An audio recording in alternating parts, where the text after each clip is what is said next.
Hey, we are going to take this remote control car and control it using a standard gamepad. Now, from a previous video, we have this remote control car hooked up to a Raspberry Pi using a servo controller. And we also have this first-person view camera hooked up. The first-person view camera goes over the air using a technology called WFB-NG that uses regular Wi-Fi cards.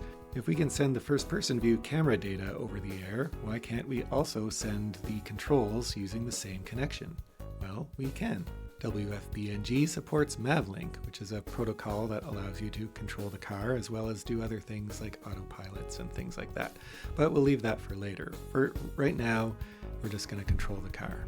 The first thing that we need to do is make a program that listens for those MavLink packets and translates them into pulse width modulation signals for the controller so we can control the car. The second thing we need to do is make a program on the ground station that takes the signals from the gamepad and translates them into MavLink packets. I'll put links to both of the programs that I made in the comments. Alright, so we have the program to control the car on the Raspberry Pi. It's listening for MavLink signals.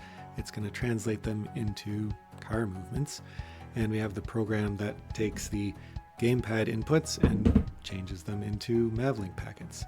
Let's see how it goes. And we get nothing. That's because I didn't turn the car on.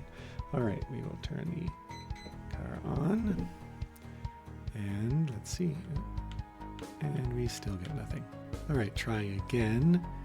We will load the program onto the car. And now it's running.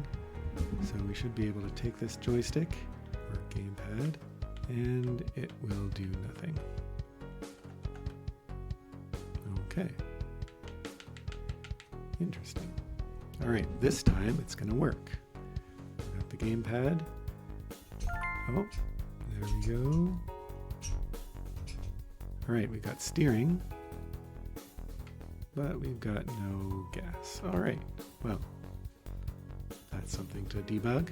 Alright, I'm back. The problem was with the base station program, the one that converts the gamepad signals into MavLink signals. It wasn't converting the values properly for the throttle.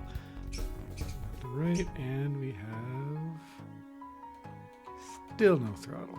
Reverse throttle. Oh!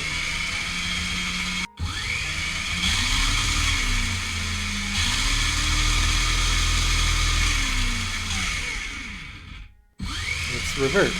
Okay, well, we know it works. Alright, so I'll have to figure out where it gets reversed and reverse the reversal. So I have the conversion set up correctly this time. And here we go.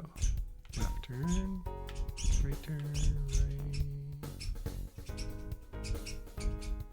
And nice. There, now it's good. Should be good. Let's see. Let's try that again.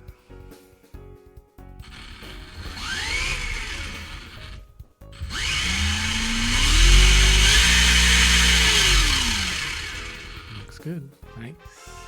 Got it. Alright, so I set up the rest program as a service on the Pi so that it will start automatically when the car gets turned on. Now I just have to make sure everything's powered by the batteries and everything's secured to the car. So here we go. Alright, we don't need this Ethernet cable anymore because everything starts as a service. I don't need to SSH in and start it up.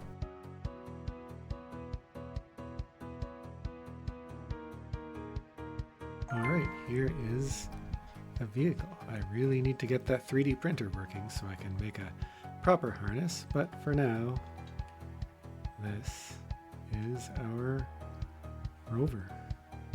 Alright, it works. So now we have a remote control car with a Raspberry Pi as a receiver and a servo controller.